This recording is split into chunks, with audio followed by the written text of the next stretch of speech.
He loved the fragile version of me, the one he created. I didn't see it at first.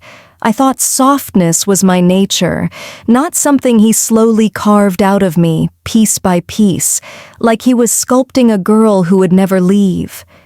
He always said I was too emotional, too sensitive, too dramatic, but the strange thing was, he smiled every time my voice cracked, every time my hands shook, every time I fell quiet trying not to upset him again.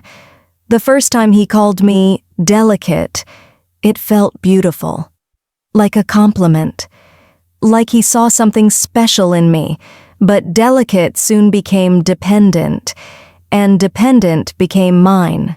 He would raise his voice, just enough to bruise, not enough to blame. Then when I folded in on myself, he'd cup my face and whisper, "See? I only want to protect you." I started to believe that maybe I did need protecting. Maybe the world really was too sharp for someone like me. Maybe I should let him guide me, calm me, teach me.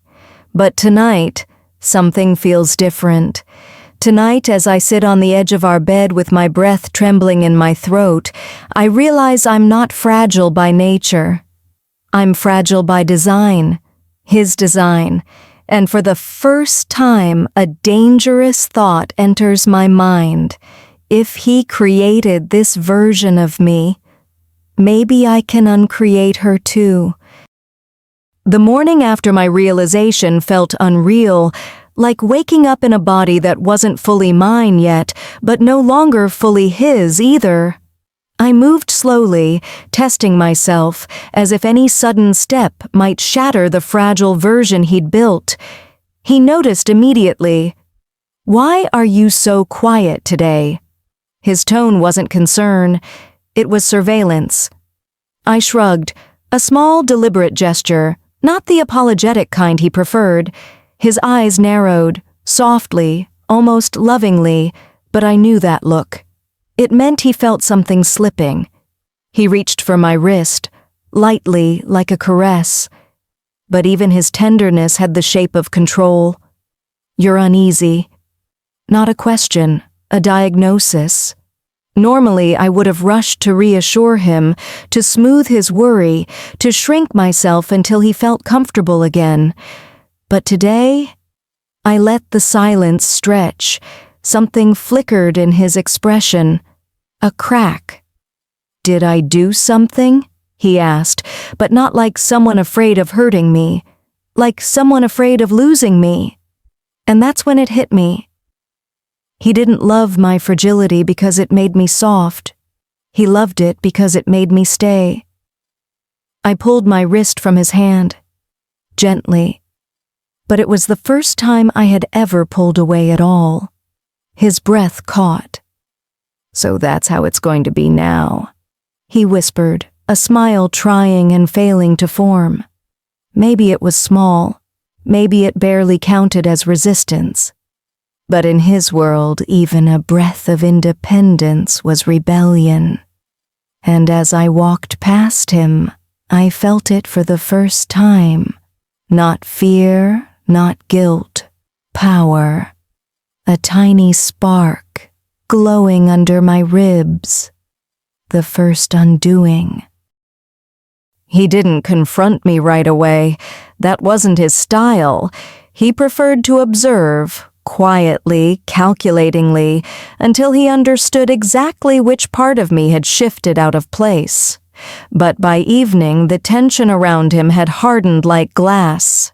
He hovered near me, too close, pretending to tidy the living room, pretending not to watch. Every move I made, every breath I took, he catalogued with a precision that used to feel like devotion. Now it felt like a noose.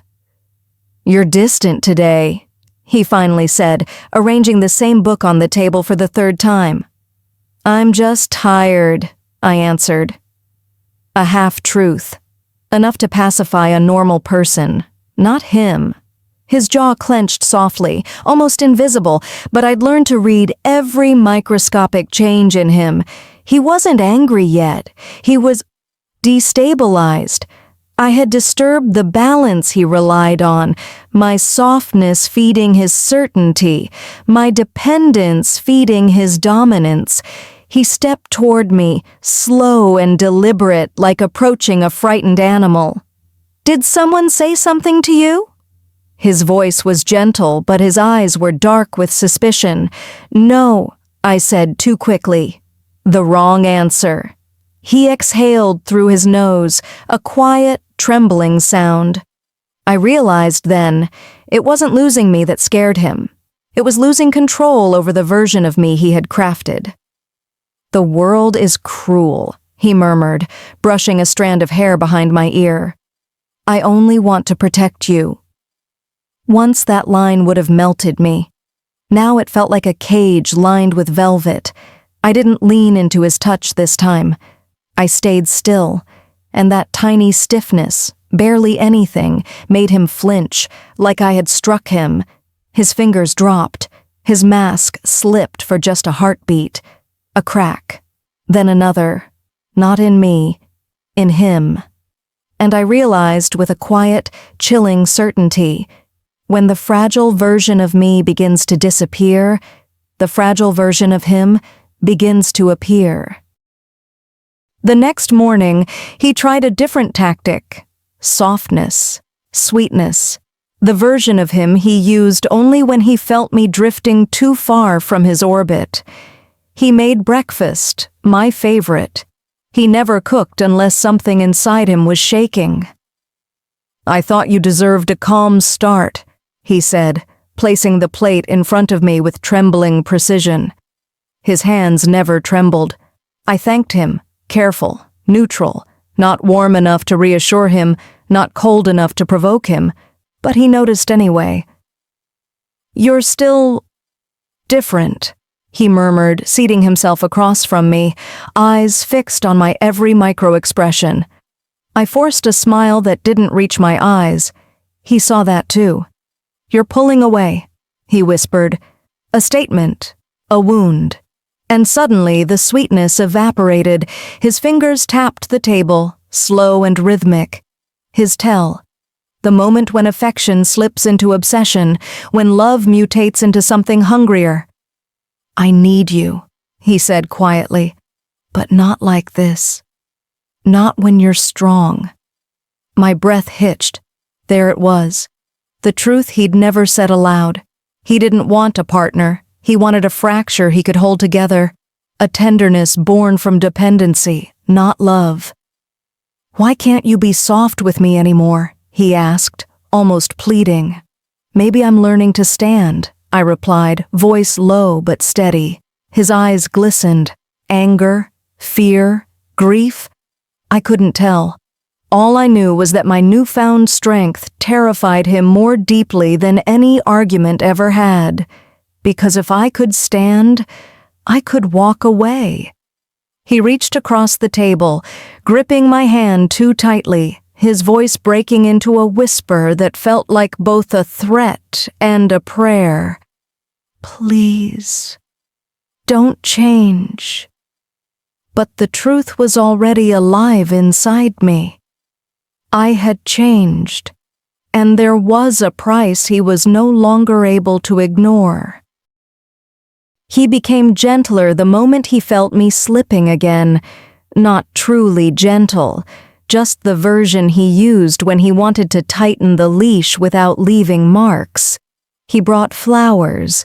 He kissed my forehead softly. He spoke in a whisper, as if loud sounds might scare me back into strength. "I miss the you who trusted me," he said, brushing my shoulder with two careful fingers. But it wasn't trust he missed. It was obedience. I stepped back, not dramatically, just enough that his hand fell into empty air. Something flickered behind his eyes, a bruise-colored emotion. His smile stayed, but it stretched too thin. "You think you're better without me?" His tone was light, almost joking. Almost. "I think I'm learning who I am," I answered. He exhaled sharply, like the sentence pierced something inside him. Then came his gentlest violence, the kind wrapped in concern. "I worry," he said. "You're fragile. The world is too sharp for someone like you." He reached for my chin, lifting it softly. The tenderness felt like a velvet rope tightening. "You need me," he whispered. "You always have." For a moment, the old fear brushed my skin. That dangerous warmth, that pull toward the familiar cage. But I held my ground. "No," I said quietly. "I needed you when I couldn't see myself." His expression collapsed, then hardened, then broke again. He didn't know how to hold a version of me that didn't tremble. And in his eyes, I saw the truth. The stronger I became, the weaker his hold grew. He sensed it before I said a word, the quiet, steady resolve settling inside me like a new heartbeat. Not rebellion, not anger, just clarity. He stood in the doorway, watching me pack a small bag, not enough for a dramatic exit, just enough for truth. "So you're leaving." His voice was flat, but his fingers trembled against the doorframe. "I'm leaving the version of me you created," I said. "The one who only existed to keep you whole." He stepped closer, slow, deliberate. His eyes shone with something raw, something desperate. "I can be better," he whispered. "Tell me what you need. I'll change." But that was the trap. He only transformed when he felt me slipping. Never because he wanted me safe, only because he wanted me his. "I don't need you to change," I said. "I need me." The words struck him like a blade. His breath hitched, a tiny fractured sound. "Don't you love me?" A question meant to bind. "I love myself more now," I answered. Silence expanded between us, trembling, final. He reached out, fingertips brushing the air between us, not daring to touch. "You're stronger," he murmured, and there was no accusation in it, only grief. "Too strong for me." I nodded, not proud, not triumphant, just done. As I walked past him, the house felt different, lighter, as if my absence had already begun. He didn't follow, didn't call my name.